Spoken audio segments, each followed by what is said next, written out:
so anxiously to the invitation, and I'm happy to be with you here in Dominica, and also, well, the most recent CADRES public opinion poll, political opinion poll that was conducted in Dominica. Just a bit of background, the poll was conducted between the 17th and the 20th of October 2014. My assumption is that the media fraternity in Dominica is sufficiently familiar with the organization Caribbean Development Research Services, and also our methods and our reputation, since this is our third election in working in Dominica. So I imagine that there should be some familiarity with how we do business and the type of information that we put out. So the methodology, previous exercises that we did in Dominica, the margin of error that we estimate is plus or minus 5%. Again, the members of the media are familiar with that type of estimation because you've done this type of thing before. One of the most significant observations in this last public opinion poll is the national swing. National swing that is generated by CADRES is an change in party support. Of course, we estimate this election, the last election, is a matter of public record. What we're seeing is that at this time there has been a swing of minus 2 percentage points away from the Dominica Labour Party and a swing of 4 percentage points towards the United Workers' Party. This variation between the two projections is the result simply of the fact that the swing estimation that we use in the history of Dominica, of course, includes 3 percentage points in the last election, because they're not a fact. Dominica Labour Party. So we're looking at a 2 percentage points, 4% of this, but Dominica is somewhat peculiar in that in most Caribbean islands, what happens is that after political parties win elections, so you will see a negative swing. What has happened in Dominica over the last two elections is that the Dominica Labour Party has actually increased its support on each occasion it went to the elections, which is quite frankly something that has not happened anywhere else in the Caribbean in recent times. It's a significant development. It would appear as though that on this current trajectory, that increase has been arrested. I would tell you that I would have been a bit surprised if it had continued to increase, because already the fact that it has increased on 3 occasions is significant and has created electoral history in the Caribbean. So it would appear as though, at least at this point in time, that has been arrested. What does that mean? In basically four seats that are the battleground for the Dominica Labour Party. These are seats that the Dominica Labour Party currently holds. So they will fight to hold on to Roseau North, Wesley, La Plaine, Montjean, and Roseau Central, which is a UWP seat. We imagine that the UWP will fight to hold on to that one, and that would be the most logical.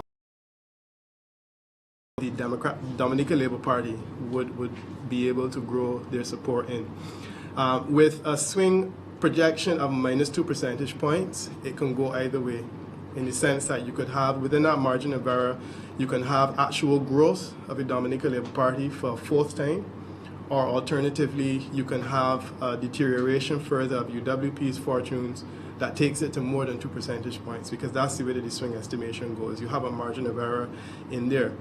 I would say that on a best case scenario for the Dominica Labour Party, it would be able to hold on to all 4 seats and gain an additional seat, which would be Roseau Central. A worst case scenario for the Dominica Labour Party would be looking at losing those 4 seats. And a best case scenario for the UWP, of course, would be to hold on to Roseau Central and also to be able to gain the other 4. So that's the situation with projections. As far as actual party support is concerned, Dominica Labour Party, well, 30%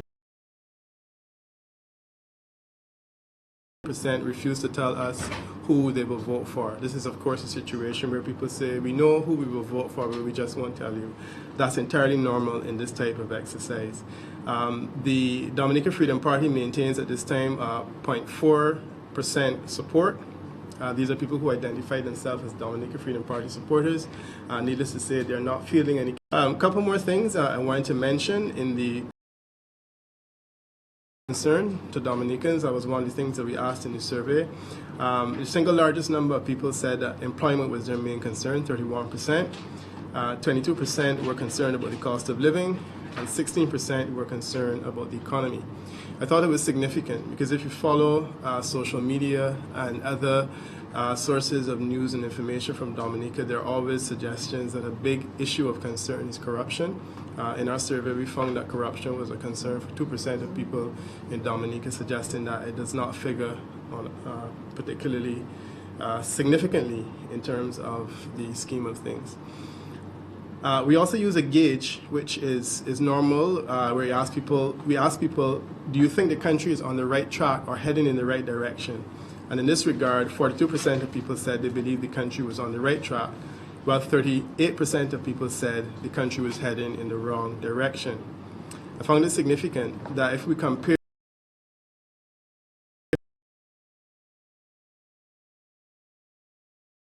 UWP, we have a deficit of 8%, suggesting that there are Dominicans who feel the country is on the wrong track but are not yet prepared to support the UWP. And then finally, on the issue of leadership, there were two measures which we included and are presented in the press release. One where we asked people to rate the leaders on a scale ranging from 1 to 10. This is, of course, seen as being a fair measure where we ask people, all people, regardless of political opinion, to respond to the preferred leader or respond to each leader and give each leader a rating or a score, 1 being the worst, 10 being the best. The data accordingly. What we found was that on average, Dominicans gave Prime Minister Skerrit a score of 6.4, while opposition leader Lennox Linton was given a score of 4.7. And I appreciate that it is somewhat different work for the opposition leader compared to the Prime Minister, but at the same time, those are the way that Dominicans have perceived them. Out of interest, we disaggregated the views of the uncertain voters, since the uncertain voters, and this is a term that we also use, and if those of you who are familiar with previous polls that we have done will be familiar with this term, uncertain voters. It's a catch-all that holds the unsures, the won't says, or the ones that said that are not voting. And we often, in polls, we disaggregate those opinions because that is a useful indicator of non-aligned support. And what we found was that among those persons, the Prime Minister Skerrit got an average of 5.7 and Mr. Lennox Linton an average of 4.3. Generally speaking, the uncertain voters are a lot less enthusiastic in terms of giving high scores, and it was consistent in that regard. The final question, which we would report on, is the question of the preference for choice of leader. It's an open-ended question. We asked people which persons they would. Percent of Dominicans expressed a preference for Prime Minister Skerrit, while 37% expressed a preference for Mr. Lennox Linton. And here also, the uncertain voters were disaggregated. 69% of them, which is even higher than the committed voters, preferred Prime Minister Skerrit. 31% opted for Mr. Lennox Linton. And those data are included in the press release. We've given the tables. I should also point out that a poll is always a snapshot in time. This poll speaks to a week ago. The election has not been announced, although I think everyone assumes that it will be announced in a matter of days, if not weeks. Certainly can't be months, because those months would take us into the constitutional period. And when that happens, the situation could change. We can discuss whether or not I think it will change, but it could change. But the contemporary scenario is reflected in this public opinion poll, and it is entirely possible that we will do another public opinion poll depending on how long it takes for the election to come around, and we could modify this opinion at that time. So that's it for me, and I'm happy to take any questions or queries that you may want to raise. Yeah, right? Lucas, Sure. charismatic from ABS Radio. Based on the results of your survey, doesn't say at all that the United Lucas Party can win the election. I don't think that is likely. No. There's a margin of error. Well, what I could probably tell you, I mean, in terms of the question that you're asking, if the swing projection, it would have to be out by significantly more than plus or minus 5% in order for that to be the case. We don't know what will happen next week, but certainly based on that week, it didn't seem likely. Matt Peltier, the hot seat, Q95 Radio. It was revealed, if you will, that you did a few polls earlier. You can deny or confirm. I see a lot of the press here today. Why were the previous polls not revealed to the public? I would prefer if we had a conversation about the press release that's on the table. Caribbean Development Research Services is in the business of polling. We have been for some time, and we do public opinion polls not only in Dominica, but across the region in several countries. I know that for many Dominicans, it may seem strange that a poll is done and the information is not reported. But I must tell you that 90% of the polls that we do, not only here in Dominica but elsewhere, are not reported. A poll is commissioned by a client. It is the client's property, and the client has the right to determine whether or not we release the information to the public. I have been given permission to release, but there should not be an assumption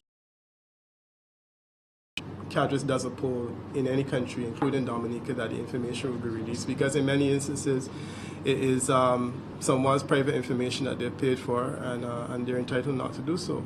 We did something here about a month ago for a client as well. That information has not yet been released. So my obvious question would be why the client, I suspect you may not reveal, was so anxious to reveal this poll and not the others. No, it doesn't make it, because you're assuming that they're all political. Some of the polls that we did here had nothing to do with politics. And as I said, you have to respect the right. The Prime Minister himself revealed in recent times. I never told you that it was the Prime Minister or the Labour Party who commissioned this poll. I know, and I'm not discussing that part either. I'm just saying to you that please do not think that every time a poll is done, it is done for public consumption. Please do not think that every time we do a poll that is released. I just told you that about 90% of the polls that we do never see the light of day. And that is the client's right. You can speculate as to the reasons why a person would release a poll or not. I think that you're intelligent enough to know exactly why a person would release a poll or not. But the reality of the situation is that it happens. And my experience has been that in many instances when we do polls for clients, we give them the information is collected, received, and it is filed away. This is you want to learn something about public opinion, and you don't necessarily release that information to the public. Bill Clinton used to poll Americans on where he should take a holiday. It was never revealed to the public. So please do not think that there's anything sinister about the fact that or anything unusual about the selectivity with which polls are released. Right? You've done several polls, and some of them pretty accurate or accurate enough, and some of them not very accurate. Case in point, say St. Lucia, some time ago when you had predicted the then Labour Party would have won, and then it moved the other way. And even your last prediction for Barbados, for example, you had predicted the other way and it went the other way. In this instance, you are saying that the ruling government seems on track. How accurate? Yeah. This is something that we need to get out of the way as quickly as possible, because it fascinates me that I do public opinion polls and I hear reference being made to polls that were done in St. Lucia, polls that were done in, what was the other place, Barbados, right? Because I listened to the evening of the election. Right. Polls that are done in Grenada. And it always fascinates me how there's a selectivity in terms of the polls that you have mentioned. We have worked in this country over the last 10 years, and we have polled in 3 elections in Dominica.